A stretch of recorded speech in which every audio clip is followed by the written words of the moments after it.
नामुमकिन सी बात को मुमकिन करके तो देखा, नामुमकिन सी बात को मुमकिन करके तो देखा, पहचान लेगा ये जमाना, इस भीड़ में अलग से चलकर तो देखा। जी हाँ, नमस्कार, मैं हूं कुलवंत सिंह और आप देख रहे हैं हमारा खास कार्यक्रम शख्सियत। वॉइस ऑफ पानीपत के इस खास कार्यक्रम शख्सियत में हम आपको मिलवाएंगे आज एक ऐसी शख्सियत से जो किसी परिचय की मोहताज नहीं है। मेरे साथ आज रहेंगे डॉक्टर जगदीश गुप्ता।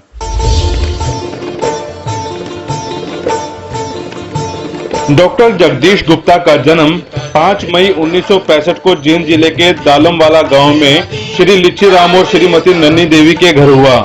इनके पिता श्री लच्छीराम जी गांव में ही कपड़े का व्यापार करते थे। जगदीश गुप्ता की शुरुआती शिक्षा गांव में ही हुई। मिडिल क्लास पास कर गांव से 5 किलोमीटर दूर टंडेला से इन्होंने मैट्रिक पास की। पढ़ाई में अव्वल रहने वाले जगदीश गुप्ता यूनिवर्सिटी में टॉपर भी रह चुके हैं। एमकॉम एमफिल गुप्ता जी ने कुरुक्षेत्र यूनिवर्सिटी कुरुक्षेत्र से ही की। 16 नवंबर 1988 को लाडवा के ITN कॉलेज में बतौर लेक्चरर जगदीश गुप्ता की पहली पोस्टिंग थी। करीब 2 साल तक लाडवा में जॉब करने के बाद 12 जुलाई 1990 को आर्य कॉलेज में लेक्चरर नियुक्त हुए। 5 मार्च 1991 को घरौंडा के रहने वाले श्री वेद प्रकाश की बेटी अनुभा गुप्ता के साथ उनकी शादी हुई। सेवा के दौरान ही 1995 में जगदीश गुप्ता ने PhD की उपाधि प्राप्त की। प्राध्यापक के रूप में अपनी कुशल सेवाएं देने के उपरांत डॉक्टर जगदीश गुप्ता वर्ष 2007 में इसी कॉलेज में प्राचार्य बने और 16 नवंबर 2007 को प्राचार्य के रूप में कार्यभार संभाला। जिस समय डॉक्टर गुप्ता ने कॉलेज की कमान संभाली, उस वक्त करीब 2500 स्टूडेंट शिक्षा ग्रहण करते थे। डॉक्टर गुप्ता और मैनेजमेंट की दूरगामी सोच के चलते अब ये संख्या 5500 हो गई है, जिसमें 3500 लड़कियां और 2000 लड़के हैं। डॉक्टर गुप्ता के 2 बेटे हैं और एक बेटी है।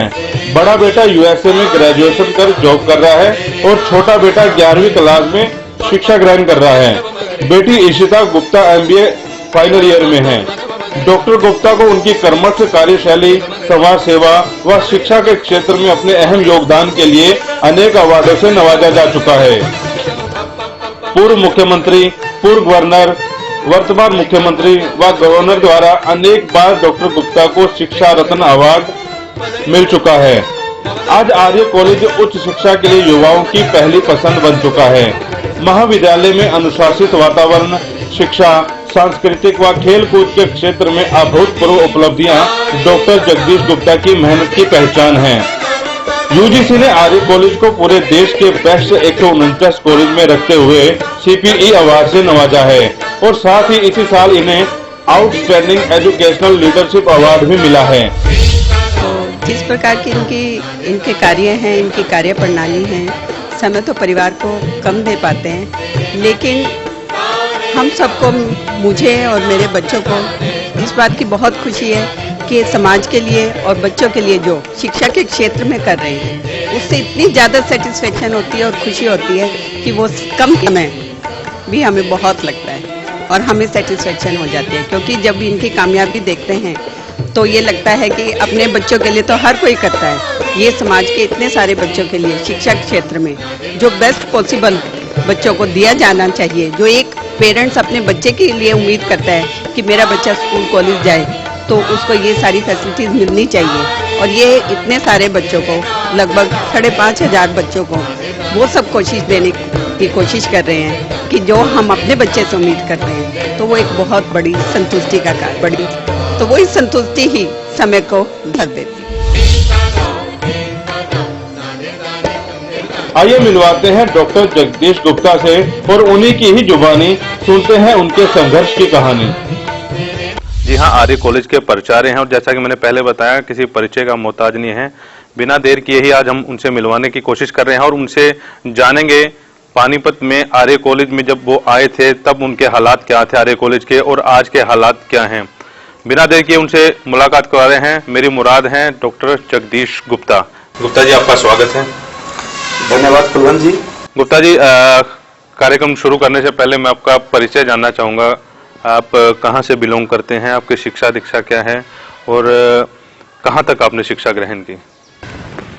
सबसे पहले तो मैं कहना चाहूँगा कि हर व्यक्ति को अपने जीवन यापन के लिए कुछ न कुछ काम करना होता है, और यदि वो कार्य करने का मौका एक व्यक्ति को शिक्षा के क्षेत्र में मिले, मैं कहूँगा कि वो व्यक्ति बहुत भाग्यशाली होता है। तो मैं अपने आप को बहुत भाग्यशाली समझता हूँ कि मुझे अपनी सेवाएं देने का मौका शिक्षा के क्षेत्र में मिला है। जहाँ तक मेरे बैकग्राउंड का सवाल है कि मेरा जन्म डिस्ट्रिक्ट जींद के गांव दालमवाला में हुआ है। मैं एक साधारण परिवार से संबंध रखता हूँ। 5 मई 1965 को मेरा जन्म हुआ और मेरी प्रारंभिक शिक्षा जो है अपने गांव में ही, हमारे जो गांव में मिडिल स्कूल होता था, तो 8वीं तक की शिक्षा मैंने अपने गांव दालमवाला से ही ग्रहण की है। और 9वीं और 10वीं जो है गांव से लगभग 5 किलोमीटर दूर गवर्नमेंट हाई स्कूल कंडेला से मैंने जो है 10th पास की। और आमतौर पर जैसे 50% तो जो है पैदल ही जाना होता था, 5 किलोमीटर आना और जाना, और कई बार जो है साइकिल भी मिल जाता था, तो साइकिल उस समय बहुत बड़ी लग्जरी मानी जाती थी। तो 10वीं तक मैंने जो है गांव से शिक्षा ग्रहण की। मेरी फैमिली का अपना क्लॉथ मर्चेंट का बिजनेस, मेरे पिताजी जो है स्वर्गीय लाला लिच्छी राम जी का जो है वो क्लॉथ मर्चेंट थे। और 10वीं के पश्चात जो है जब ग्रेजुएशन की बात आई तो जींद लगभग 12 किलोमीटर हमारे गांव से पड़ता है। तो सुबह एक बस जाती थी 7 बजे, 7:30 बजे हम लोग जो है पहुंच जाते थे, जबकि कक्षाएं जो लगती थी आमतौर पर 9 साढ़े 9 बजे लगती थी। तो तब तक 2-2.5 घंटे का समय कॉलेज में ही लॉन में बैठ करके पढ़ते थे। तो गवर्नमेंट कॉलेज जींद से मैंने बीकॉम किया। और एक अच्छी बात जो रही कि पढ़ने में शुरू से ही, मैं स्कूल लेवल की बात करूं तो स्कूल लेवल पर मुझे जहां तक ध्यान आ रहा है, 2nd 3rd से जब से भी ध्यान है, मैं शुरू से ही क्लास मॉनिटर रहा हूं। तो पढ़ने में मेहनत की शुरू से ही आदत थी। रात को भी गांव में जब लाइट नहीं होती थी, चाहे दिए के साथ पढ़ना पड़े तो दिए से भी रात को पढ़ते थे, क्योंकि गांव में लाइट आती थी जाती थी, तो इतने नियमित तौर पर लाइट नहीं मिल पाती थी, तो दिए में ही अपनी जो है पढ़ाई पूरी करते थे। तो उस समय ये आपका 11th 12th नहीं होता था, तो प्रेप कॉमर्स होता था। तो प्रेप कॉमर्स में जब मैंने एडमिशन लिया और एग्जामिनेशन दिए तो एक थोड़ा सा मोटिवेशन मुझे मिला, वो ये कि पूरी कुरुक्षेत्र यूनिवर्सिटी में मेरी 8th position university merit list में आई।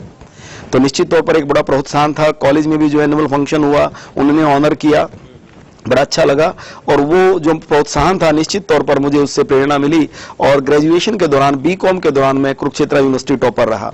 तो बड़ी खुशी होती थी जब अपना रिजल्ट जो है आम रिजल्ट में ना देख करके यूनिवर्सिटी मेरिट लिस्ट में देखते थे और टॉपर रिजल्ट होता था, तो नेचुरली बड़ी खुशी होती थी। तो बीकॉम कुरुक्षेत्र यूनिवर्सिटी से की। उसके बाद हायर एजुकेशन की जब बात आई तो 2 विकल्प मेरे सामने थे, एक MBA करने का और एक MCOM करने का। मेरा दाखिला कुरुक्षेत्र यूनिवर्सिटी कुरुक्षेत्र में MBA में भी हुआ और MCOM में भी हुआ। फिर मैंने जो भी मेरे जानकार टीचर्स थे उनसे सलाह ली कि मुझे कौन सा ऑप्ट करना चाहिए। तो एक ही बात मेरे टीचर्स ने कही कि यदि पैसा कमाना चाहते हो तो आप MBA में आ जाइए। MBA में आप बिजनेस लाइन में जाएंगे तो डेफिनेटली पैसा अर्न कर पाएंगे, पर यदि कुछ सोसाइटी के लिए करना चाहते हो, सेल्फ करने जो है करना चाहते हो, तो आप एजुकेशन लाइन के अंदर आइए, बहुत आपको अच्छा लगेगा, अच्छा करियर है। जब यंग बच्चों के अंदर सारा जीवन बीतता है तो निश्चित तौर पर बहुत अच्छा आपको लगेगा। तो सभी की सलाह से, फैमिली से भी डिस्कस हुआ, तो MCOM कुरुक्षेत्र यूनिवर्सिटी कुरुक्षेत्र से मैंने MCOM की। 85 में BCOM किया था, 87 में कुरुक्षेत्र यूनिवर्सिटी कुरुक्षेत्र से MCOM किया। उसके MCOM के तुरंत बाद MPhil जो है मैं ज्वाइन किया। MPhil में केवल 15 सीटें होती थी और एडमिशन होना बड़ा मुश्किल होता था, पर क्योंकि एकेडमिक बैकग्राउंड शुरू से ही अच्छा रहा तो MPhil में एडमिशन हुआ और 1988 में जो है MPhil करके कुरुक्षेत्र यूनिवर्सिटी से MPhil पास आउट किया। एक अच्छी बात मैं ये कही है कि मेरा भाग्य ने मुझे साथ दिया कि जितने भी इंटरव्यू मैंने दिए जॉब के लिए, सभी में ही प्रभु के आशीर्वाद से सिलेक्शन हुई। सबसे पहले IGN कॉलेज लाडवा में मैंने 16 नवंबर 88 को अपनी जॉब ज्वाइन की। 16 नवंबर 88 से लाडवा में मैंने ज्वाइन किया और लगभग 2 साल तक लाडवा में मैंने वहां पर कार्य किया। और आज भी मैं उन दिनों को याद करता हूं, क्योंकि प्रारंभिक जो मेरा जीवन था वो लाडवा में ही जॉब का जीवन वहां पे शुरू हुआ। वहां के लोग बहुत इज्जत करते थे, बच्चे बहुत प्यार करते थे, रेस्पेक्ट देते थे। और मेरा भी प्रयास ये रहता था कि शुरुआती जीवन है, अभी तो बहुत कुछ सीखना है, उनको पूरे मन से पढ़ाया जाए। तो आज भी मुझे लाडवा के लोगों से मेरा संपर्क रहता है और वहां के दिनों को मैं याद करता हूं। 12 जुलाई 1990 को मैं पानीपत आया, RAPG कॉलेज पानीपत में। हालांकि वहां भी परमानेंट जॉब थी, पर क्योंकि मैं जींद से बिलोंग करता हूं तो बाद में फैमिली में जब हम ग्रेजुएशन में थे उस समय हम गांव से जो है जींद शिफ्ट हो गए थे और क्लॉथ का बिजनेस भी हमारा जींद शिफ्ट हो गया था। तो परिवार से, पेरेंट्स का कहना यह था कि पानीपत जो है लाडवा से नजदीक पड़ेगा और आप पानीपत में RA कॉलेज में पोस्ट निकली, यहाँ पर भी इंटरव्यू दिया। इंटरव्यू पे 3 जुलाई को इंटरव्यू था और लगभग 67 कैंडिडेट थे उस दिन इंटरव्यू देने वाले, और मेरा लास्ट नंबर था उस दिन जब मैं इंटरव्यू दिया। तो 7 बजे के करीब इंटरव्यू हुआ शाम को, और लगभग 5 बजे के करीब इंटरव्यू हुआ और 7 साढ़े 7 बजे के करीब रिजल्ट आया, और बड़ी खुशी हुई है जान करके कि यहाँ सिलेक्शन हुई। उसके बाद 12 जुलाई 1990 को मैंने RAPG कॉलेज पानीपत में ज्वाइन किया, और उस 2007 में मुझे प्रिंसिपल के तौर पर कार्य करने का मौका मिला। तो लगभग 17 वर्षों तक मैंने एक प्राध्यापक के रूप में RA कॉलेज में काम किया। बड़ा लंबा चौड़ा मतलब परिचय है, इतिहास जिसको कहते हैं, बड़ा लंबा चौड़ा इतिहास आपने सुना दिया। सर ये जानना चाहूंगा कि जैसा कि आप जिक्र भी कर रहे थे भी पैसा कमाना है तो MBA में चले जाओ, फिर आपके दिमाग में मतलब कैसे सोचा आपने कि मैं तो शिक्षा के क्षेत्र में जाना चाहूंगा और मैनेजरिंग क्षेत्र में कुछ करके दिखाना है? शुरू से ही मैं कहूंगा कि इनबॉर्न लगा लीजिए कि मुझे किसी की सहायता करके, किसी को गाइड करके, कुछ अच्छा करके एक सुकून मिलता है, मुझे अच्छा लगता है। एक अंदर से इनबॉर्न क्वालिटी उसको कह लीजिए। आज भी कॉलेज के अंदर मैं कहता हूं कि मेरे अपने 3 बच्चे हैं, मेरे पास 2 बेटे और 1 बेटी हैं, उनके लिए जो करके मुझे सेटिस्फेक्शन मिलती है वही सेटिस्फेक्शन मुझे कॉलेज के बेटे और बेटियों के लिए काम करके मिलती है। तो अंदर से ही कुछ ऐसा मिलता है कि यदि मैं कुछ सोसाइटी के लिए, यदि मैं किसी दूसरे के लिए कुछ कर पाऊं तो मुझे वो अच्छा लगता है। इसके लिए मैं ये तो नहीं कहूंगा, ठीक है पैसा भी चाहिए अपने परिवार का पालन पोषण करने के लिए, पर केवल पैसा नहीं, किसी का भला कर पाऊं, किसी के लिए अच्छा कर पाऊं, किसी के काम आ पाऊं, ये शुरू से ही रहा है। सर जैसा कि बता रहे हैं आप सन 90 में आपने यहाँ एज ए लेक्चरर या प्रोफेसर जब ज्वाइन किया था, उस समय कॉलेज के हालात ऐसे थे कि RA कॉलेज में कोई अपने बच्चों को दाखिल नहीं करवाना चाह रहा था। लोग ये कहते थे कि मतलब यहाँ बच्चे को दाखिल नहीं कराना, चाहे कुछ और कॉलेज में चले जाएं। लेकिन हालात अब ऐसे हो गए हैं कि आपके कॉलेज में दाखिला करवाने के लिए किसी बड़े अफसर की जो है सिफारिश लगवानी पड़ती है। तो कैसे हालात आपने चेंज किए हैं? देखिए, जहां तक आज की बात आप करें कि बड़े अफसर की सिफारिश लगानी पड़ती है, ऐसा नहीं है, क्योंकि गवर्नमेंट ने जो दाखिला प्रक्रिया इतनी ट्रांसपेरेंट कर दी है कि मेरिट बेस पे दाखिला मिलता है। इसमें कोई दो राय नहीं कि हमारा जो मेरिट है वो दूसरे कॉलेज के कंपैरिजन में काफी ज्यादा जाता है, इसमें कोई दो राय नहीं। देखिए 1990 की मैं बात करूं, जब कॉलेज ज्वाइन किया, फैकल्टी के मामले में हमारे कॉलेज कभी पीछे नहीं रहा। फैकल्टी कॉलेज की शुरू से ही बहुत अच्छी रही है, बहुत डिवोटेड रही है, और रिजल्ट्स भी अच्छे रहे हैं। थोड़ा सा एनवायरनमेंट का मैं कहूंगा कि उन दिनों में एक डिसिप्लिन एनवायरनमेंट कॉलेज में नहीं था। एक यूं कहिए कि अच्छा स्टफ जो है वो RA कॉलेज को उस समय पता नहीं क्या वजह थी कि वो जो है फर्स्ट चॉइस नहीं लेता था, ये रही है। पर जहां तक मैं अपनी बात करूं कि मैं अपना काम पूरी मेहनत से किया। अकाउंट्स और इनकम टैक्स मेरा सब्जेक्ट होता था, क्योंकि कॉमर्स फील्ड का मैं टीचर हूं। तो अकाउंट्स और इनकम टैक्स में मैं अपनी ओर से जितनी मेहनत की, आज पानीपत में बहुत सारे जो है मैं कहूंगा कि शायद किसी भी क्षेत्र में चले जाएं, किसी बैंक में चले जाएं, किसी बिजनेस में, एक्सपोर्ट हाउस में चले जाएं, तो मेरे टीच किए हुए बेटे और बेटियां जो है वहां पर सेवा दे रहे हैं। और मुझे खुशी होती है इस बात की कि जब वो इज्जत करते हैं, जब वो रिस्पेक्ट जो देते हैं, उससे लगता है कि हाँ शायद मैंने कुछ कॉन्ट्रीब्यूट किया, पूरे मन से टीच किया। क्लास में जाने से पहले अपना लेक्चर सुबह जो है, ये मेरी मिसेज इस बात की गवाह हैं कि लगभग 4 साढ़े 4 बजे मैं मॉर्निंग में उठ जाता था। 2 ढाई 3 घंटे में वो लेक्चर तैयार करके पूरी तरह से जो क्लास में देना है, अपनी पूरी तैयारी के साथ नोट्स बना करके जाता था। और इनकम टैक्स सब्जेक्ट आमतौर पर जो कॉमर्स के टीचर हैं वो भी कम लेना चाहते हैं। क्यों? क्योंकि हर साल प्रोविजन चेंज हो जाते हैं। तो मुझे पढ़ने की शुरू से ही आदत थी। मैं नए नए प्रोविजंस, नए नए क्लॉज, मैं बच्चों को प्रैक्टिकल भी साथ साथ थ्योरी के साथ साथ करवाता था। जैसे सपोज सिंपली ये कह देना कि आप बैंक में अकाउंट कैसे खुलवाया जाए, मैं बैंक से अकाउंट ओपन करवाने के, कैश विड्रॉ करवाने के, कैश डिपॉजिट करवाने के, चेक कैसे फिल किया जाता है, इनकम टैक्स रिटर्न कैसे भरी जाती है, ये उनको डमी परफॉर्म में दे करके उनको प्रैक्टिस करवाता था, ताकि जब कोई बच्चा बैंक में जाए तो उसको ये ना पूछना पड़े कि अंकल इसके अंदर क्या फिल करना है। तो मेरी कोशिश ये रहती थी कि थियोरेटिकल के साथ साथ बच्चों को प्रैक्टिकल भी करवाया जाए। तो मैंने पूरे मन से किया। इसके साथ साथ कि जो भी प्रिंसिपल मेरे टेन्योर में जब मैं जॉब करता था, जितने भी प्रिंसिपल आए, 3-4 प्रिंसिपल उस समय में रहे, उन्होंने जो भी काम अलॉट किया, मैंने कभी घर आने की जल्दी नहीं की। आमतौर पर मेरा लेक्चरर के दौरान भी 5 या 6 से पहले मैं घर नहीं आता था। तो मैं कॉलेज का बर्सर भी रहा, फाइनेंस का इंचार्ज कह लीजिए, तो लगभग 10-12 सालों तक कॉलेज का बर्सर भी रहा। और भी जो जिम्मेदारियां कॉलेज की दी जाती थी मैंने पूरे मन से की। और उससे मुझे ठीक है, एक मैं कहूंगा कि नौकरी के लिए आपको बच्चे तो टीच करने ही करने हैं, जो एक्स्ट्रा काम करके मुझे सीखने को भावना जो अंदर रहती थी, बहुत कुछ सीखने को मिला। और आज वो चीजें मुझे काम आती हैं। प्राचार्य के तौर पर भी जब मैं 2007 में मैं कहूंगा कि हमारे कॉलेज की मैनेजिंग कमेटी ने मुझे में विश्वास जताया और मुझे ये मौका मिला, तो दिल से ये इच्छा थी कि जब हम शहर में जाते हैं हम ये तो कह देते हैं कि हम लेक्चरर हैं, मैं लेक्चरर हूं, पर ये बताते हुए कहीं ना कहीं संकोच करते हैं कि मैं आर्य कॉलेज में हूं। वो अंदर से जो टीस थी उसे दूर करने के लिए सच्चे मन से प्रयास किया और आज प्रभु ने मुझे आशीर्वाद दिया।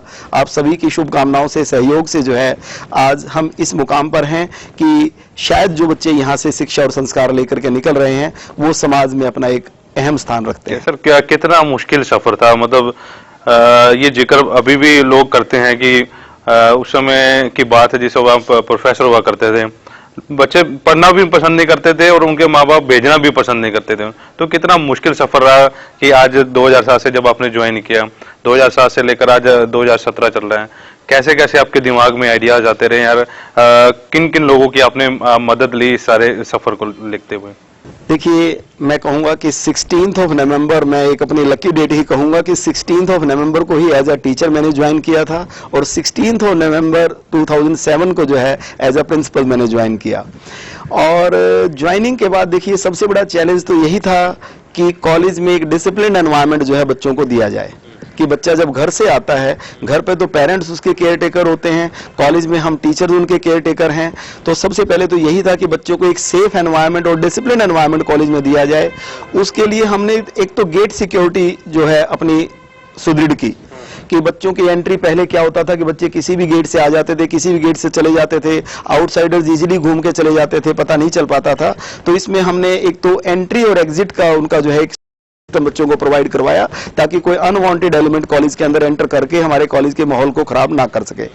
दूसरा, बच्चे जहां तक बात है कि ऐसा नहीं है, अगर उनको प्यार से समझाएं तो उनको समझ आता है। यदि उनको थोड़ा सा ये कहा जाए कि हाँ बेटे ये चीज़ आपके हित के लिए है, आप यहाँ यही चीज़ें सीखने के लिए आए हैं। मैं खुद गांव से बिलोंग करता हूँ, मुझे पता है कि गांव में किस प्रकार की दिक्कतें बच्चे फेस करते हैं। शहर में भी पढ़ा हूँ, शहर की बातों के बारे में भी जानता हूँ।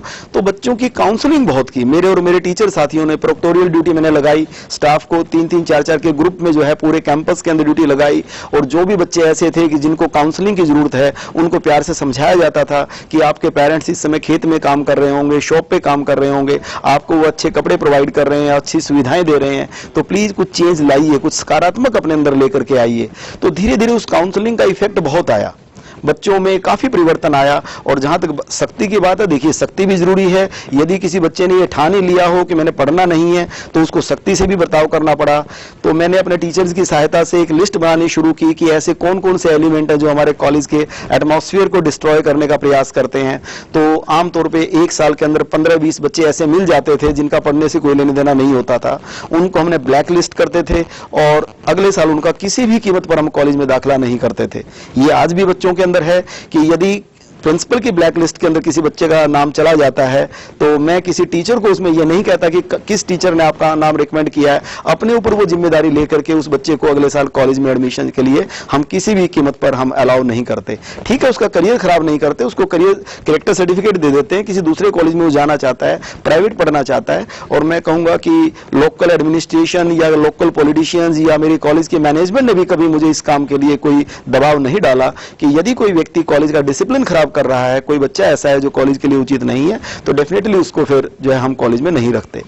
पूरी कोशिश की जाती है कि बच्चे की प्रॉब्लम को दूर किया जाए, उसकी बात को सुना जाए, उसकी काउंसलिंग की जाए। पर यदि कोई लगता है कि कॉलेज के लिए एनवायरनमेंट कोई बच्चा ठीक नहीं कर रहा तो सख्ती भी इसके लिए हमें करनी पड़ी।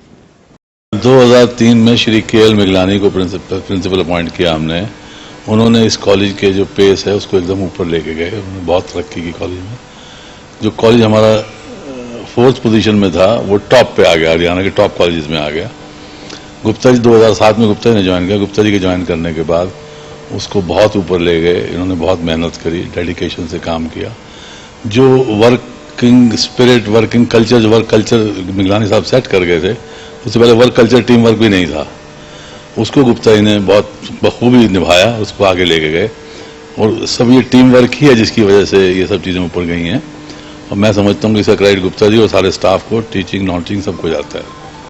मैं डॉक्टर गुप्ता प्रिंसिपल हैं जो आर्या पीजी कॉलेज के, इनको काफ़ी सालों से 10-15 साल से जानता हूँ। और जो इनमें एंथुजियाज्म है, जितनी लगन से ये काम करते हैं, इसीलिए कॉलेज इतनी ऊंचाइयों पे पहुंचा है। लड़कियों की स्ट्रेंथ जो डबल हो गई है लड़कों से, दैट इज़ ए इंडिकेटर कि लड़की बचाओ जो अभियान चल रहा है लड़की की को पढ़ाओ अभियान चल रहा है, ये इंडिकेट करता है कि they are very successful. Total institution को मैं धन्यवाद दूंगा, मुबारक दूंगा कि ये इसको इतना अच्छा चला रहे हैं। एकेडमिकली हम अखबारों में रोज़ पढ़ते हैं आर्या कॉलेज के स्टूडेंट्स आगे जा रहे हैं। कल्चरल प्रोग्राम्स की तो कमाल है, नेशनल लेवल पे इनके कल्चरल प्रोग्राम्स, और मेरे ख्याल में 200-300 ट्रॉफीज जो इनको इन सालों में 10-12 सालों में मिली हैं। मैं डॉक्टर गुप्ता को मुबारक दूंगा। शिक्षाविद जगदीश गुप्ता जी हमारे साथ बने हुए हैं। वक्त तो चला एक छोटे से ब्रेक का। ब्रेक के बाद और भी बड़ी जानकारियां, रोचक जानकारियां इनसे लेंगे और उनकी भविष्य की क्या योजनाएं हैं वो भी इनसे जानेंगे। मिलते हैं एक छोटे से ब्रेक के बाद।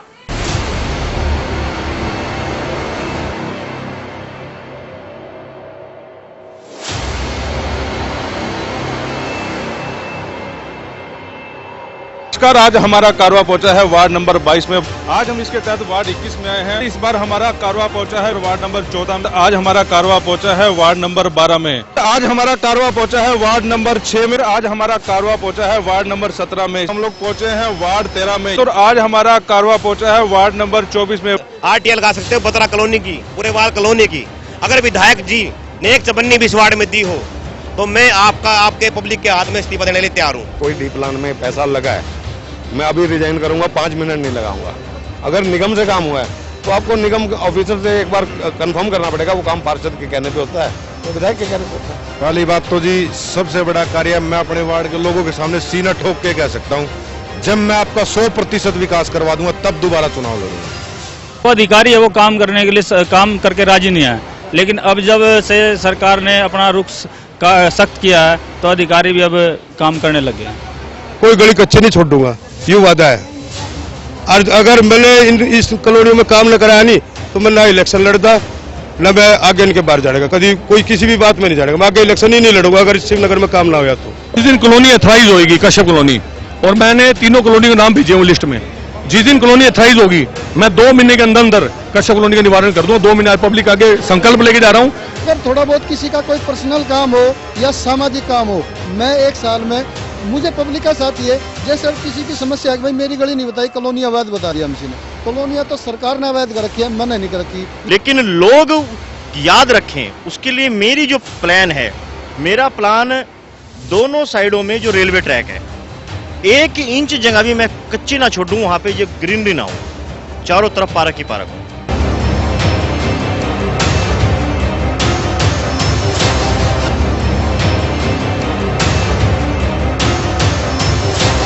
अगर आपने वॉइस ऑफ पानीपत को सब्सक्राइब नहीं किया तो कीजिए ताकि आप हमारे से जुड़े रहें। यदि आपने हमारे वॉइस ऑफ पानीपत के पेज को लाइक नहीं किया तो लाइक करें।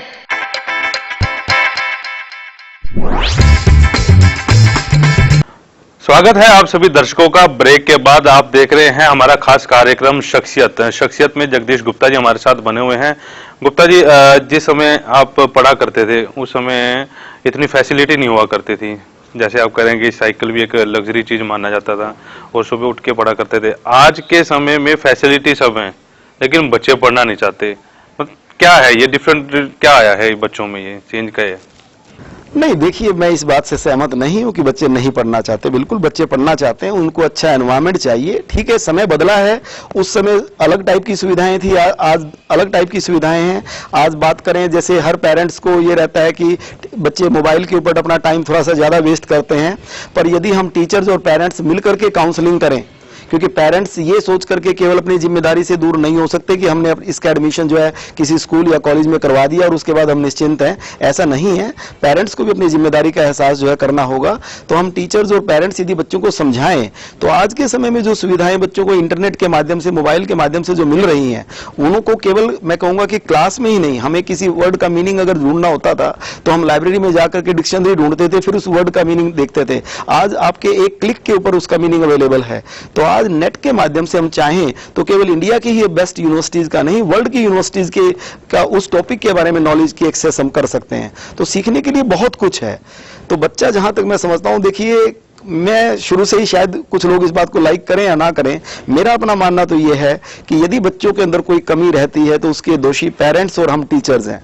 हम टीचर्स और पेरेंट्स मिलकर के अगर चाहें तो बच्चों को कहीं का कहीं पहुंचा सकते हैं। बच्चे सीखते भी हैं, इज्जत भी करते हैं। ऐसा नहीं है, बच्चा जो अच्छा टीचर होगा, मेहनत करवाएगा, बच्चे के करियर में सपोर्ट करेगा, तो बच्चा पूरी जिंदगी उसकी रिस्पेक्ट करता है। और ये चीज मैंने देखी है। मैंने जब ज्वाइन किया तो उस समय जैसे डिसिप्लिन एनवायरनमेंट की बात आई तो उसी तरह के पॉइंट था कि मैंने देखा कि बहुत सारा बच्चा ऐसा था पानीपत शहर का, नियर बाई एरिया का, जो अच्छे कोर्सेज ना होने की वजह से दिल्ली और चंडीगढ़ शिफ्ट करता था। तो प्लान किया कि केवल बीए, बीएससी या बीकॉम से काम चलने वाला नहीं है, तो बहुत सारे नए कोर्सेज कॉलेज में मैंने शुरू किए। बीबीए मैंने शुरू किया, बैचलर ऑफ बिजनेस एडमिनिस्ट्रेशन। उसके बाद बीसीए का course, bachelor of computer application. एक बीटीएम होता है, बैचलर ऑफ टूरिज्म मैनेजमेंट, क्योंकि आज के टाइम में हर व्यक्ति चाहता है कि थोड़ा सा एंटरटेनमेंट के पर्पज से घूमने जाने के लिए बड़ा अच्छा रेलवेज में, ट्रांसपोर्ट में, एयरलाइंस में टूरिज्म का सेक्टर का बहुत स्कोप है। ऐसे BA mass communication and journalism, जिस तरीके से मीडिया ग्रो कर रहा है, चाहे वो लाइव मीडिया है, चाहे वो प्रिंट मीडिया है, तो अगर professionals, educated professionals same line के निकलेंगे तो डेफिनेटली वो बेटरमेंट कर पाएंगे। इसके अलावा बहुत सारे नए सब्जेक्ट, साइकोलॉजी सब्जेक्ट में कॉलेज में शुरू किया। एमएससी मैथमेटिक्स जो है पीजी लेवल पर हमने शुरू किया। पीजीडीसीए कंप्यूटर का डिप्लोमा हमने शुरू किया। तो कुछ ऐसे कोर्सेज, इसके अलावा हमने जो है बायोटेक्नोलॉजी जो है साइंस के अंदर शुरू की, बीएससी कंप्यूटर साइंस शुरू की। तो कुछ ऐसे कोर्सेज हमने शुरू किए जिसका रिजल्ट ये आया कि अच्छा बच्चा कॉलेज में आना शुरू हो गया। और एक चीज मैं बताना चाहूंगा कि अभी 3 वर्ष पहले हमारी भारत सरकार ने जो है एक ऑप्शन दी थी कि अपने शहर की रिक्वायरमेंट के अकॉर्डिंग आप कोर्सेज डिजाइन कीजिए। तो हमारा पानीपत क्योंकि टेक्सटाइल हब है, तो हमने लगभग 4 महीने के करीब का समय लगा।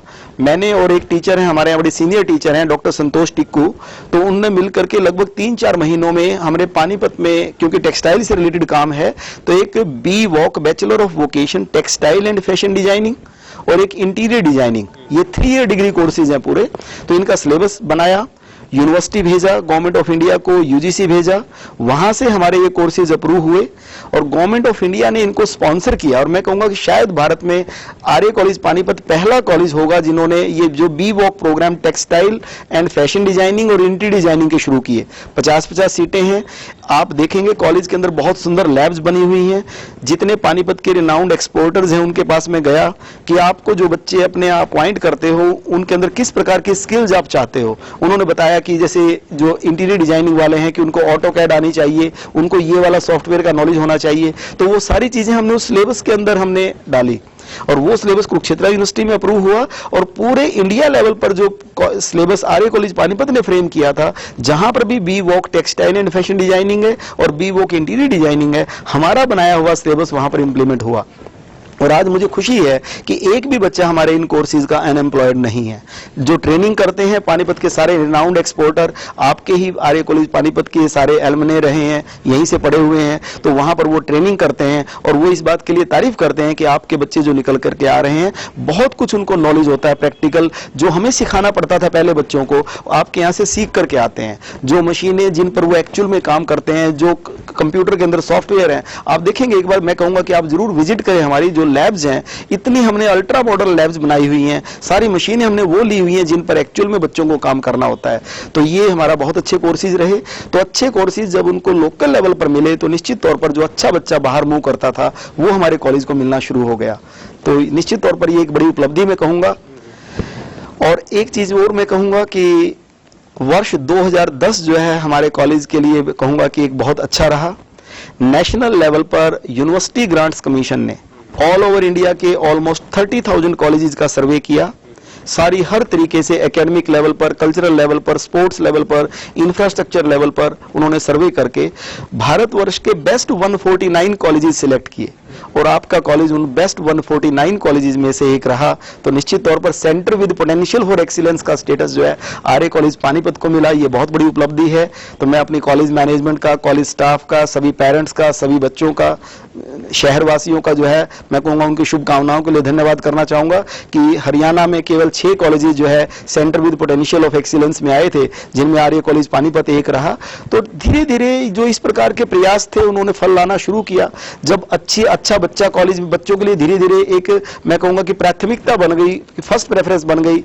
और अगर मैं नंबर ऑफ स्ट्रेंथ्स की बात करें, बच्चों की बात करें, तो जब मैंने कॉलेज ज्वाइन किया तो उस टाइम कॉलेज की स्ट्रेंथ मेरे ख्याल से लगभग 2200 के करीब थी। 2200 के अंदर लगभग 800 गर्ल्स थी, 1400 बॉयज थे। धीरे धीरे ये संख्या बढ़नी शुरू हुई और अब लगभग 3500 हमारे पास गर्ल्स हैं और 2000 बॉयज हैं।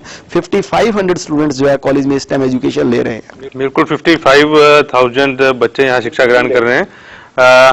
5500 मैं सर ये भी जानना चाहूँगा कि ऑडिटोरियम जो है आपने कॉलेज का बहुत अच्छा बना रखा है। हालांकि एक ही ऑडिटोरियम हुआ करता था, अब सारे जो कार्यक्रम है चाहे वो सरकारी हैं चाहे वो प्राइवेट हैं, खासकर आपके जो यूथ के भी जो कार्यक्रम है वहाँ पर होते हैं। तो ऑडिटोरियम बनाने का कहाँ से आपके दिमाग में आया कि एक ऑडिटोरियम ऐसा बनाया जाए?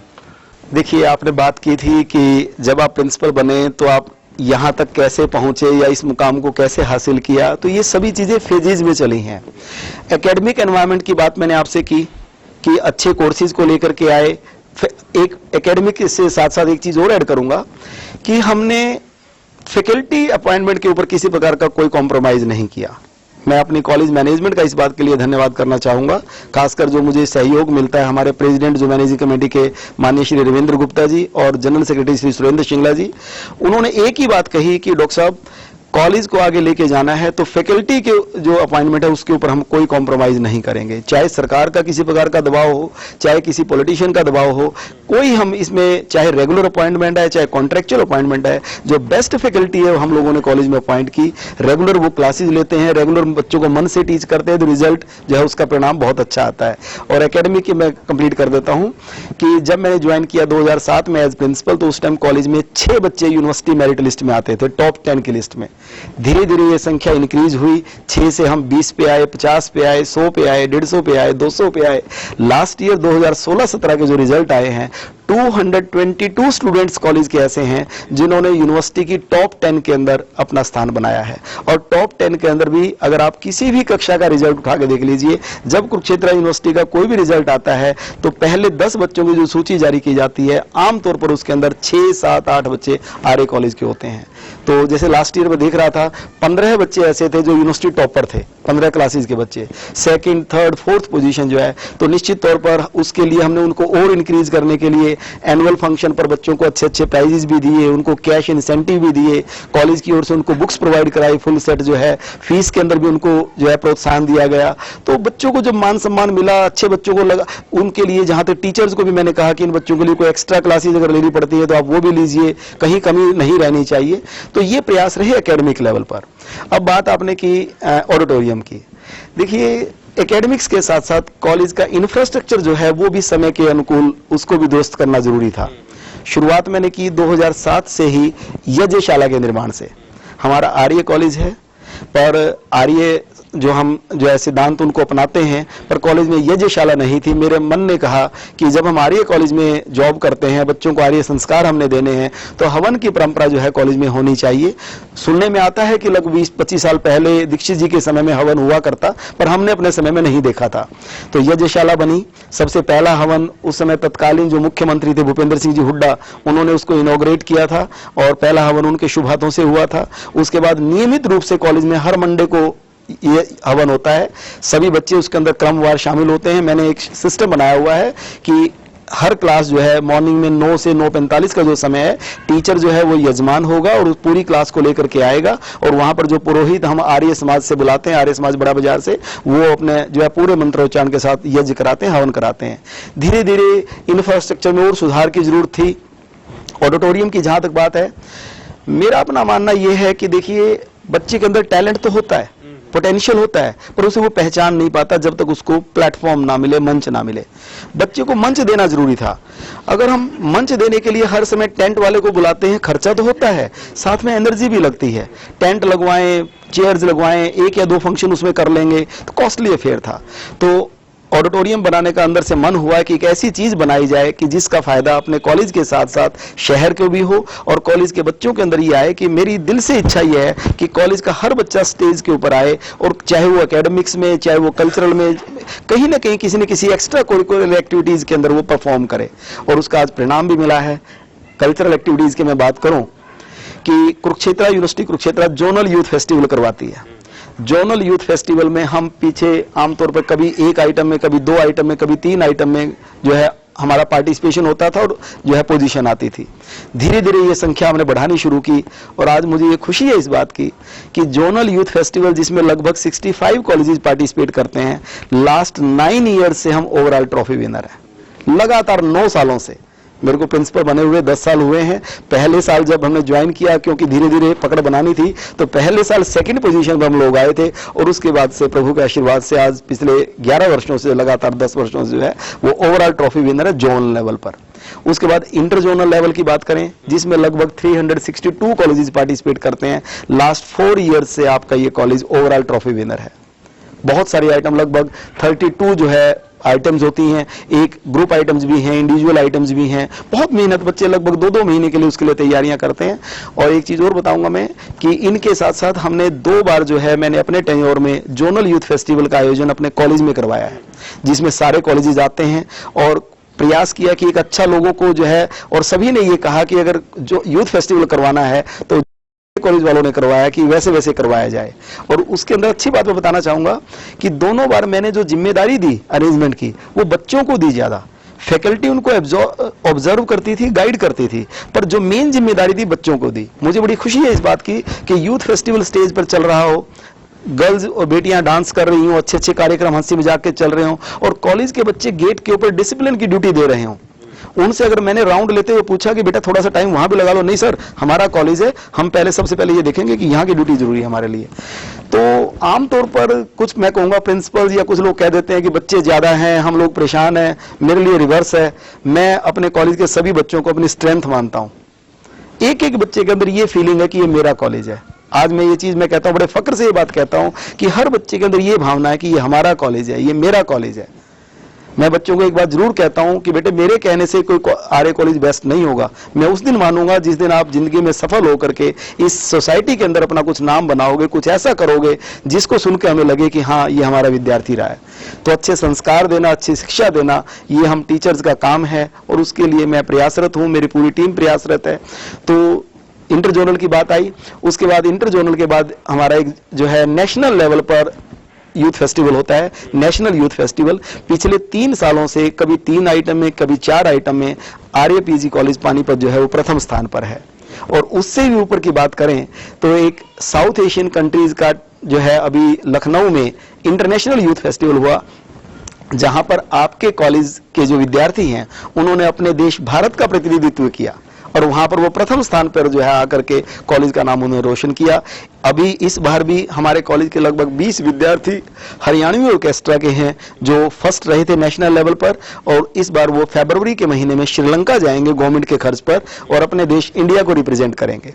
तो बड़ी खुशी होती है कि जब रिजल्ट लेकर, नो डाउट इसमें मेरे टीचर्स की बहुत मेहनत है, जो कल्चरल एक्टिविटीज इंचार्ज है, जो टीचर्स हैं वो बच्चों को प्रॉपरली गाइड करते हैं, कोचेज को भी हम हायर करते हैं ट्रेन करने के लिए। पर बच्चों की मेहनत को मैं सैल्यूट करना चाहूंगा कि उनको देखो अपने पढ़ाई के साथ साथ एक सामंजस्य बना के चलना पड़ता है कि रिहर्सल भी करना, पढ़ना भी, सारी चीजें करना। तो निश्चित तौर पर कुरुक्षेत्र यूनिवर्सिटी कुरुक्षेत्र में एक रत्नावली यूथ फेस्टिवल होता है, जिसमें केवल कुरुक्षेत्र यूनिवर्सिटी नहीं, हरियाणा की सारी यूनिवर्सिटीज पार्टिसिपेट करती हैं। लास्ट 4 ईयर से हम ओवरऑल ट्रॉफी विनर है, रत्नावली के विनर हैं। रत्नावली की ओपनिंग आमतौर पर गवर्नर महोदय करते हैं, और क्लोजिंग जो है वहां पर जो है सीएम साहब जो है उसकी क्लोजिंग करते हैं। और मुझे खुशी है इस बात की, शायद पिछले 5-6 वर्षों से जो है अगर गवर्नर और सीएम के सामने 2 या 3 आइटम प्रेजेंट होती हैं, तो मैं कहूंगा कि या तो 2 या 3 ही आर्य कॉलेज की होती हैं, या 3 में से 2 तो कम से कम आर्य कॉलेज की जरूर होती हैं। तो ऐसा आमतौर पर कभी नहीं होता कि आर्य कॉलेज की आइटम ना हो। अभी भी हमारी स्वर्ण जयंती का कार्यक्रम जो है हरियाणा सरकार का चल रहा है। 1 नवंबर 2017 को राजभवन में कुछ कार्यक्रम जो है वहां पर जो है प्रस्तुत होने हैं हरियाणवी के। तो जो हरियाणवी की main item, Haryanvi dance, Haryanvi pop जो है राजभवन में हमारे कॉलेज के विद्यार्थियों को जिम्मेदारी मिली है वहां पर प्रस्तुत करने के लिए। मैंने ये कॉलेज 1996 में ज्वाइन किया था। उस समय कॉलेज में स्ट्रेंथ बहुत कम थी, और कंपैरेटिवली गर्ल्स की स्ट्रेंथ बहुत कम थी, बॉयज स्ट्रेंथ ज़्यादा थी। ज़्यादातर ग्रामीण प्रदेश के बच्चे यहाँ पर आते थे और उस टाइम में हम लोग के कॉलेज में इतनी सुविधाएं भी नहीं थी जो बच्चों को आगे डिफरेंट फील्ड्स में ले जा सके। इसलिए लगभग एकेडमिक्स में हमारा कॉलेज शुरू से ही अच्छा रहा है और लेकिन कल्चरल स्पोर्ट्स एक्टिविटी में थोड़ा कम था। लेकिन पिछले 20 सालों में, पर्टिकुलर पिछले लास्ट जो 10 ईयर्स है, उसमें रिमार्केबल चेंजेस हुए हैं कॉलेज में। उस समय में और आज के समय में अगर मैं जब देखता हूं तो हमारे यहाँ कॉलेज में बहुत अंतर आ गए हैं। हमारे जो कर्मठ और ऊर्जावान प्राचार्य डॉक्टर जगदीश गुप्ता जी हैं, उनके आने के बाद कॉलेज ने बहुत ऊंचाइयों को छुआ है और हमारे यहाँ इंफ्रास्ट्रक्चर में बहुत ज़्यादा डेवलपमेंट हुई है। कॉलेज को सीपीई का status, college with potential for excellence in higher education, जो कि पूरे भारत के अंदर सिर्फ 149 कॉलेजेस को मिला है, हमारे कॉलेज को वो स्टेटस मिला है। बहुत ही हमारे लिए गर्व का विषय है। मैं आर्या पीजी कॉलेज से इकोनॉमिक्स डिपार्टमेंट से रजनी शर्मा बोल रही हूँ और मैं इस कॉलेज में 2009 से हूँ और उस समय से पहले से ही ये सुनने में भी आता था और जब से मैं देख रही हूँ सर का जो व्यवहार रहा है कॉलेज के प्रति, स्टूडेंट्स के प्रति और डिपार्टमेंट्स की ग्रोथ को लेकर। मैं इकोनॉमिक्स डिपार्टमेंट में हूँ तो मैंने डिपार्टमेंट को देखा है कि हर तरीके के फैसिलिटी डिपार्टमेंट में उस टाइम से लेकर अब तक कितना चेंज आ रहा है। ओवरऑल कॉलेज में हर साल मेरिट पोजीशंस आती हैं, सिर्फ एकेडमिक में भी नहीं बल्कि कल्चरल में भी और स्पोर्ट्स में भी। सर हर फील्ड में अपना कंट्रीब्यूशन देते हैं और स्टूडेंट्स को अपना मार्गदर्शन देते हैं जिससे कॉलेज को आगे बढ़ाया जा सके। हर बच्चे का शायद सपना होता है कि 12th पास आउट करने के बाद वो चंडीगढ़ यूनिवर्सिटी जाए या फिर दिल्ली यूनिवर्सिटी जाए, पर मेरा स्टार्टिंग से ही एक था कि मुझे आर्या कॉलेज में ही आना है। वो इसलिए था क्योंकि मेरी बहन भी पहले आर्या कॉलेज से पढ़ी हुई है, तो उन्होंने मुझे बताया था कि आर्या कॉलेज ने यूथ फेस्टिवल में यहाँ भी ट्रॉफी जीती, इंटर जोनल जीत के आए, रत्नावली जीती। लेकिन फिर उसको पढ़ने देखने के बाद तो मेरा ही मन किया कि मुझे आर्या कॉलेज में जाना है, मुझे भी आगे ग्रो करना है, मेरी यहीं से पहचान बनेगी। बिल्कुल, अभी उपलब्धियां डॉक्टर साहब के मुंह से सुन रहे हैं।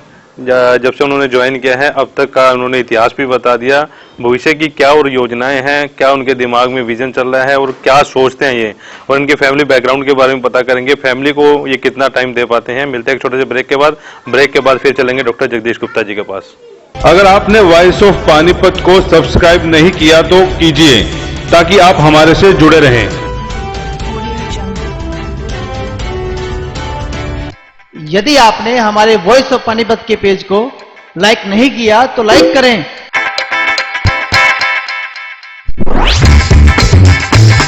स्वागत है आप सभी दर्शकों का। ब्रेक के बाद बड़ी इंटरेस्टेड जो बातें हैं डॉक्टर जगदीश गुप्ता जी बता रहे हैं, इनके पास ही चलते हैं। समय कम है लेकिन मजा आ रहा है इनसे बातचीत करने में। सर, ऑडिटोरियम पे हम लोग बातचीत कर रहे थे, कुछ अधूरी रह गई वो बात। अभी सरकारी कार्यक्रम सारे वहाँ होते हैं, डिजिटाइजेशन पे भी कार्यक्रम हुए, बेटी बचाओ बेटी पढ़ाओ पर भी कार्यक्रम हुए, तो उसी के बारे में जानना चाहूंगा ऑडिटोरियम में और क्या क्या कार्यक्रम करवा रहे हैं। और सरकारी जो है अब अफसर भी वही पसंद करते हैं कि यही कार्यक्रम करवाने हैं। चलिए, तो मैं कहूंगा कि वी आर लक्की वन। अच्छी बात है, शहर में कोई चीज बनी है और वो दूसरों के काम भी आ रही है, तो ये तो अच्छी बात है। देखिए, जब कोई चीज बनती है तो उसका सदुपयोग होना ही चाहिए। अब जैसे मान लीजिए अपने ये एक भारत सरकार ने उज्ज्वला योजना अभी शुरू की है जिसमें गैस कनेक्शन वगैरह के, तो माननीय जो अपने हमारे पेट्रोलियम मिनिस्टर हैं देवेंद्र प्रधान जी, वो आए, पानीपत में आर्य कॉलेज में आए और बहुत से बड़े बड़े कार्यक्रम, जैसे आपकी डिमोनेटाइजेशन के ऊपर जब बात आई थी तो बहुत सारे सेमिनार जो है कॉलेज में आयोजित किए गए। तो अच्छी बात है, सोसाइटी को मैसेज देने के लिए अगर एक जगह का सदुपयोग हो रहा है तो मैं तो इसको ये कहूंगा कि ये खुशी की बात है। और बच्चों की जहां तक बात है, सिर्फ यही नहीं, बहुत सारे जब बच्चे कॉलेज में एडमिशन होता है, बच्चों की फ्रेशर्स पार्टी हैं, जब बच्चे जाते हैं तो उनकी फेयरवेल हैं, बहुत सारे नेशनल एंड इंटरनेशनल सेमिनार्स हैं। अब ज्वाइन करने के बाद एकेडमिक को इंप्रूव करना था, फैकल्टी को भी जो है इंप्रूव करना था, तो मैंने जहां तक मुझे ध्यान आ रहा है लगभग 15-18 के करीब ऐसे हैं जो नेशनल और international seminar and conferences college में ऑर्गेनाइज की। तो एक इंटरनेशनल कॉन्फ्रेंस हमने ऑर्गेनाइज की केमिस्ट्री डिपार्टमेंट में, जिसमें 18 कंट्रीज के जो है डेलीगेट्स आए थे। तो निश्चित तौर पर 18 कंट्रीज के लोगों को कॉलेज में बुलाया गया और कॉन्फ्रेंस करवाई गई, तो लोगों को सीखने को बहुत मिलता है। बच्चों को मैं एक्स्ट्रा को करिकुलर एक्टिविटीज के लिए हमारा प्रयास रहता है कि बच्चों को भेजें। रूटीन में हम लोग क्विज ऑर्गेनाइज करते हैं, डिबेट ऑर्गेनाइज करते हैं, डेक्लेमेशन ऑर्गेनाइज करते हैं, तो बहुत सारे कॉम्पिटिशंस, सोशल प्रोग्राम्स की मैं बात करूं, एनएसएस और एनसीसी के माध्यम से, विमेन सेल के माध्यम से, एनएसएस के कार्यक्रम जो सोसाइटी सोसाइटी के प्रति हमारी जिम्मेदारी है, क्योंकि जो यूथ है, यूथ को केवल एजुकेट करके काम नहीं चलेगा, उसके अंदर एक जिम्मेदारी की भावना भी हम लोगों को डालनी पड़ेगी कि भाई सोसाइटी ने आपको इतना कुछ दिया है, आप उन लक्की बच्चों में हैं। मैं कहूंगा कि ऑलमोस्ट 10% बच्चे ऐसे हैं जो, अगर ओवरऑल की बात की जाए तो, जो हायर एजुकेशन लेने का जिनको मौका मिलता है। तो इन बच्चों के अंदर ये भावना डालनी है कि यदि सोसाइटी आपको एजुकेट कर रही है, आपके ऊपर इतना पैसा इन्वेस्ट कर रही है, तो आपकी भी ये जिम्मेदारियां हैं। तो चाहे उसको ग्रीन एनवायरनमेंट, कैंपस की बात करें तो आप हमारे कॉलेज का कैंपस देखिए, पूरा प्रयास रहता है कि ग्रीन रखें, बच्चों को पेड़ लगाने की भावना के लिए उनको प्रेरित किया जाता है। मैं सदैव बच्चों को कहता हूं कि बेटे अपने जन्म दिवस के ऊपर, जन्मदिन के ऊपर एक पेड़ जरूर लगाइए अपने घर में, आंगन में, जहां भी आपको जगह मिलती है, और प्रयास कीजिए कि वो उसको प्रोटेक्ट कर पाए आप। ठीक इसी तरीके से रेन वाटर हार्वेस्टिंग कॉलेज के अंदर हमने किया हुआ है, और बच्चों के अंदर बेटी बचाओ बेटी पढ़ाओ का माननीय प्रधानमंत्री नरेंद्र मोदी जी ने पानीपत से शुरू किया, तो उससे रिलेटेड प्रेरित करने के लिए गांव-गांव में हमारे एनएसएस के बच्चे जाते हैं एजुकेट करने के लिए। तो समय समय पर हमारा प्रयास है कि सोसाइटी के प्रति हमारी जो जिम्मेदारी है, इस एनवायरनमेंट को ग्रीन रखने में, जो है स्वच्छता अभियान की जहां तो बात करें, अभी जो भी कार्यक्रम होते हैं उसमें कॉलेज के बच्चे बढ़ चढ़ करके भाग लेते हैं। इसी तरीके से साथ साथ स्पोर्ट्स को भी उठाना जरूरी था। हमारे कॉलेज का जो स्पोर्ट्स है, मुझे कहने में कोई झिझक नहीं है कि हम काफी पीछे थे। हालांकि स्पोर्ट्स ग्राउंड हमारे पास था, पर उसके बावजूद हम फैसिलिटीज नहीं दे पा रहे थे। तो जैसा ऑडिटोरियम कॉलेज के अंदर बनाया गया, ऐसा ही सुंदर एक स्पोर्ट्स कॉम्प्लेक्स कॉलेज के अंदर बना हुआ है, जिसके अंदर इंडोर बास्केटबॉल की फैसिलिटी है, इंडोर बैडमिंटन की फैसिलिटी है, बहुत सुंदर जिम हम लोगों ने बनाया है, एक शूटिंग रेंज शायद हरियाणा के किसी कॉलेज में नहीं है, एक मुझे ध्यान है डीएवी गर्ल्स कॉलेज यमुनानगर में है, पर उससे बहुत अच्छी शूटिंग रेंज हम लोगों ने कॉलेज में बनाई है। और नियमित रूप से सुबह 7 बजे से लेकर के रात के 8, साढ़े 8 बजे तक बच्चे वहां पर स्पोर्ट्स में प्रैक्टिस करते हैं। और आज उसका परिणाम ये निकला कि लगभग 25-25, 30-30 गेम्स ऐसे हैं जहां पर कॉलेज की टीम्स पार्टिसिपेट करती हैं। और लास्ट टू लास्ट ईयर हम 3rd पोजीशन पे थे, और लास्ट ईयर ओवरऑल यूनिवर्सिटी में 2nd पोजीशन आपके कॉलेज के बच्चों ने ली है। तो मुझे खुशी होती है। कॉलेज के अंदर लाइब्रेरी को बहुत जो है अच्छा बनाया गया, लाइब्रेरी फुली कंप्यूटर जो है एसी की गई, वहां पर एसी लगवाए गए, कंप्यूटराइज की गई, बच्चे लाइब्रेरी में बैठे, कुछ अच्छा सीखें। मैं बच्चों को जरूर बोलता हूं कि कॉलेज आने के बाद 1 घंटा लाइब्रेरी में आप जरूर लगाइए, कुछ नया सीख करके यहाँ जाइए। लैब्स को बहुत अच्छा बनाया गया, आप हमारी कंप्यूटर लैब देखिए, बहुत अच्छी लैब्स हैं। तो डिपार्टमेंटल फंक्शन बहुत ऑर्गेनाइज कराए गए। कॉमर्स एसोसिएशन हर साल एक फंक्शन करती है दिशाओं के नाम से। श्री ओपी शिंगला जी की जो है हम जन्मदिन पर वो प्रोग्राम करते हैं, और पिछले काफी सालों से उसे करते आ रहे हैं। और लगभग 25-25, 30-30 कॉलेज उसके अंदर पार्टिसिपेट करते हैं, डिबेट डेक्लेमेशन उसमें होते हैं। इसी तरीके से प्रेरणा नाम से एक मास कम्युनिकेशन एंड जर्नलिज्म का हमारा न्यूज़पेपर बच्चे निकालते हैं, बच्चे ही उसकी फोटोग्राफी करते हैं, बच्चे ही उसकी एडिटिंग करते हैं। पर्पज मेरा यह है कि बच्चों के हाथ से काम कराया जाए, फैकल्टी की इन्वॉल्वमेंट की जाए। तो मेरी स्टाफ पूरी तरह उसमें के अंदर इन्वॉल्व है, डिवोटेड है। तो रिजल्ट देखिए तभी आते हैं जब दिल से काम किया जाए। तो मैं तो ये कहूंगा कि ये सब कुछ जो परिणाम है, हमारी मैनेजिंग कमेटी की प्रॉपर गाइडेंस है, स्टाफ की मेहनत है, पेरेंट्स का भी मैं धन्यवाद करना चाहूंगा कि वो अपने बच्चों को पूरी सपोर्ट देते हैं, हमें भी सपोर्ट देते हैं। और प्रभु का आशीर्वाद है कि हम दिल से ये चाहते हैं कि हमारा बच्चा अच्छा बने, अच्छा निकले। तो हर फील्ड के अंदर और चीज मैं कहना चाहूंगा कि हमारा कॉलेज बस स्टैंड के सामने है, तो यहाँ पर इसके बाहर बहुत सारी दुकानें बनी हुई हैं। तो आप सभी ये कहते होंगे कि बाहर से कॉलेज नहीं लगता, अंदर जब एंटर करते हैं तो बहुत अच्छा एनवायरनमेंट है, पर शुरुआत में जो है दुकानें ऐसा लगता है कि कोई कॉमर्शियल कॉम्प्लेक्स है। तो 3 साल पहले मेरे मन में ये आई कि नहीं, हमें एक इसको एजुकेशनल एनवायरनमेंट प्रोवाइड किया जाना चाहिए। तो हमने सभी से बातचीत की, नहीं बनी तो कोर्ट में हमने मूव किया इसको कराने के लिए, क्योंकि कॉलेज में संख्या बच्चों की बढ़ती जा रही है, तो हमें रिक्वायरमेंट भी है नए रूम्स बनाने के लिए, लैब्स बनाने के लिए। तो कोर्ट में हमने केसेस डाले। आज बड़ी खुशी की बात है कि 12 टोटल 18 शॉप्स थी, 12 का पोजीशन जो है हमें मिल चुका। हर एक डेट पर मैं खुद वहां पर हियरिंग के लिए गया, क्योंकि कॉलेज की बात थी। मैं दिल से ही रहता है कि अच्छा करें, और 5-6 भी हमारे हक में हो चुकी हैं। उम्मीद है कि 1 साल के अंदर अंदर जो है बाहर का फ्रंट हमारा बिल्कुल क्लियर होगा, और सेंटर में गेट बना करके इसको एक अच्छे एजुकेशन इंस्टीट्यूशन का रूप जो है देंगे। तो मैं तो ये देखा है कि यदि आप अपना काम ईमानदारी से करें, मेहनत से करें, मन से करें, तो भगवान आपको सपोर्ट करता है। सर, इन दिनों में, इतने सालों में कोई ऐसे बैड एलिमेंट्स नहीं मिले आपके स्कूल में, कॉलेज में, कि यार ये तो सारा दिन दिमाग खाता है, मतलब कोई तकरार कभी किसी स्टूडेंट से नहीं हुई? देखिए होता है, इसमें कोई दो राय नहीं, हर जगह हर टाइप के बंदे होते हैं। और साथ साथ ये भी कहना चाहूंगा कि जब कोई कॉलेज ग्रो करता है, जब कोई व्यक्ति ग्रो करता है, तो डेफिनेटली आपके अपोनेंट भी होते हैं, ब्लेम लगाने वाले भी होते हैं, सब कुछ होते हैं। पर वही मैंने आपको एक बात कही कि आप अपना काम ईमानदारी से, मेहनत से, सच्चे मन से, सकारात्मकता के साथ, पॉजिटिविटी के साथ आप करते जाएं, फिर परवाह करने की आवश्यकता नहीं होती। अभी कॉलेज में आप इतने कोर्स लेके आ रहे हो, अभी कोई भविष्य में क्या योजनाएं हैं कि कॉलेज में जब तक आप हो 5-6 साल जितने साल आपकी नौकरी है भी, क्या मैं इस कॉलेज में कोर्स और लेके आऊं या कुछ ऐसा करके जाऊं कि जब मैं कॉलेज को छोड़ के जाऊं कि लोग याद रखें कि डॉक्टर जगदीश गुप्ता थे, कुछ जो कैसा काम करके? देखिए, जहां तक मेरी अपनी बात है, मैं तो कहूंगा कि मेरी पहचान मेरे कॉलेज से है। आर्य कॉलेज ने ही जगदीश गुप्ता को पहचान दी है, तो निश्चित तौर पर उसके प्रति मेरा फर्ज बनता है कि जो बेस्ट पॉसिबल है मैं वो कर पाऊं। दिल से इच्छा है कि हमारे कॉलेज को एक यूनिवर्सिटी में तब्दील किया जाए। उसके लिए मैनेजमेंट से बातचीत चल रही है।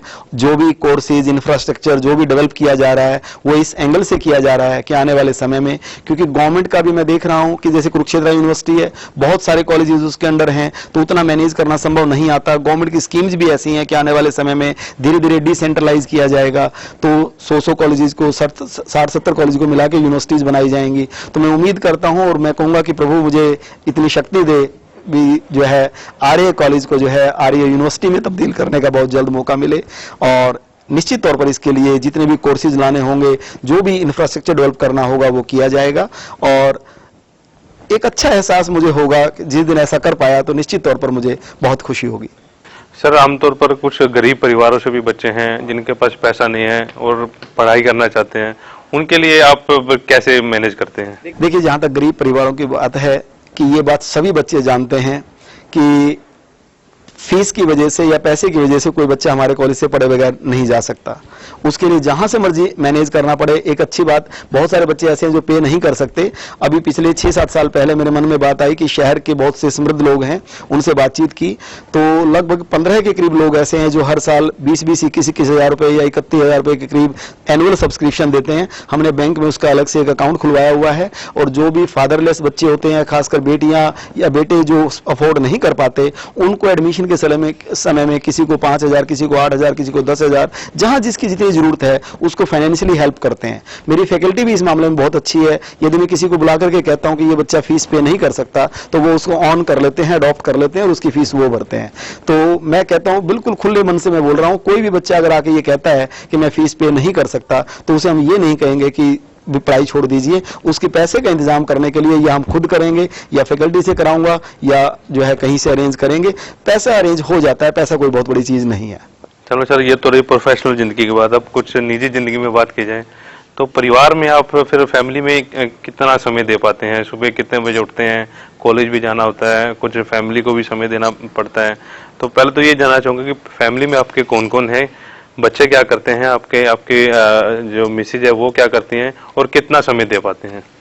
देखिए, जहां तक फैमिली की बात है, जितनी भी अचीवमेंट मैंने बताई हैं, ये फैमिली की सपोर्ट के बगैर पॉसिबल नहीं हो सकती।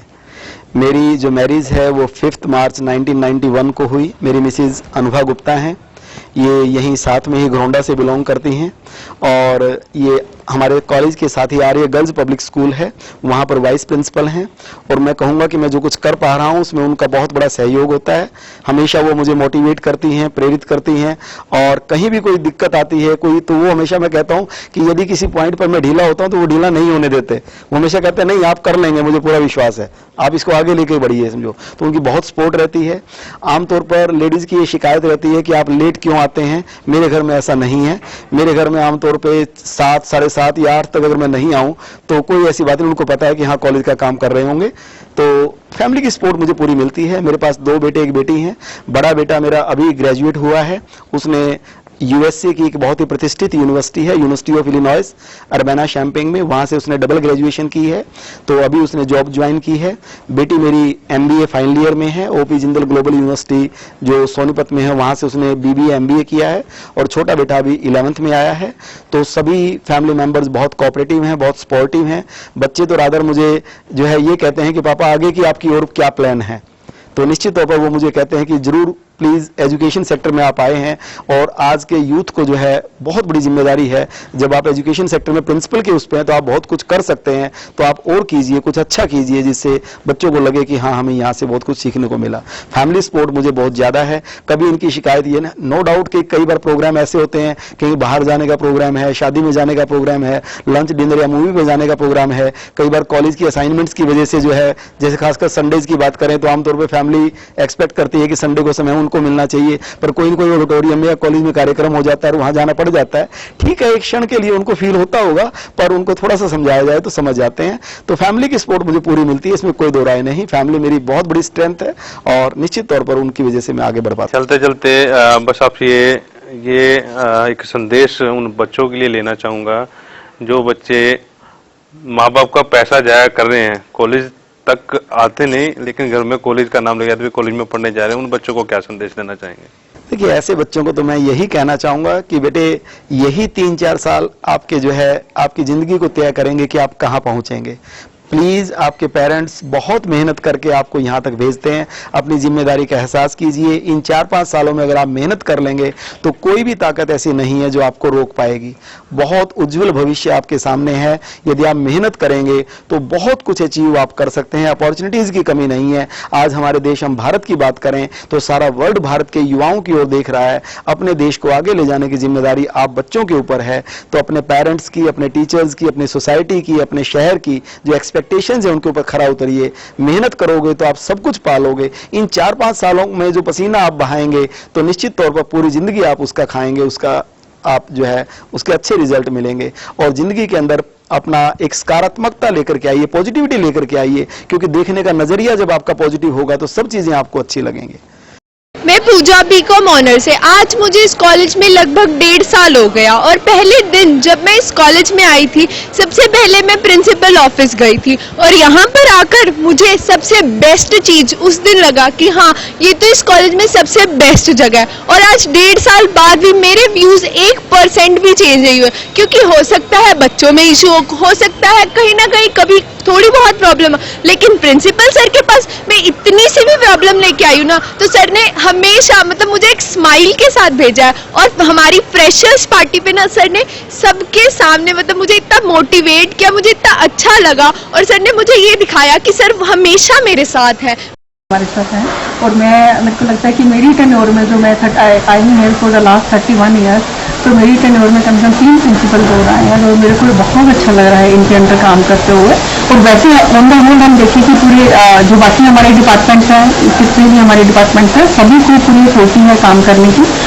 आर्य कॉलेज की बात की जाए तो हमारा कॉलेज 3 चीज़ों के लिए बहुत ज़्यादा फेमस माना जाता है। First is discipline, second cultural and third is academics. मेरे को इस कॉलेज में 3 साल हो चुके हैं और जो चीज़ें मैंने नोटिस की हैं कि यहाँ का डिसिप्लिन इतना अच्छा है वो भी सिर्फ इसलिए पॉसिबल है क्योंकि सर का बहुत अच्छा कंट्रोल है हमारे कॉलेज में। सर का हमेशा एक फादरली लव रहा है हम स्टूडेंट्स के साथ। मुझे अगर मैं अपनी बात करूँ तो मैंने बीकॉम ऑनर्स किया और उसके बाद अब एमकॉम के लिए भी मैंने इसी कॉलेज को चूज़ किया और उसके लिए सबसे फर्स्ट रीज़न था कि यहाँ की मेरिट लिस्ट जो है वो इतनी ज़्यादा निकलती है। और हमारा कॉलेज जो है एकेडमिक्स के साथ साथ कल्चरल में भी बहुत अच्छा है, जहाँ तक कि सबको पता ही है कि कल्चरल में कितना एक्सेल करता है हमारा कॉलेज। बिल्कुल, ये थे डॉक्टर जगदीश गुप्ता जिन्होंने बताया कि कहाँ से उन्होंने शुरुआत की और अब वो कहाँ पर है, भविष्य की योजनाएं उनकी क्या हैं, और एक संदेश जरूर उन लोगों को दिया है, उन बच्चों को दिया है जो ये कार्यक्रम देख रहे हैं कि माँ बाप का पैसा ना जाया करे और यही 4-5 साल हैं, अगर आप पढ़ जाएंगे तो सारी जिंदगी आपकी तर जाएगी। फिलहाल शख्सियत में इतना ही, एक और अगली शख्सियत को आपसे जल्दी मिलवाएंगे। तब तक मुझे यानी कुलवंत सिंह और मेरी पूरी टीम को इजाजत दीजिए। नमस्कार।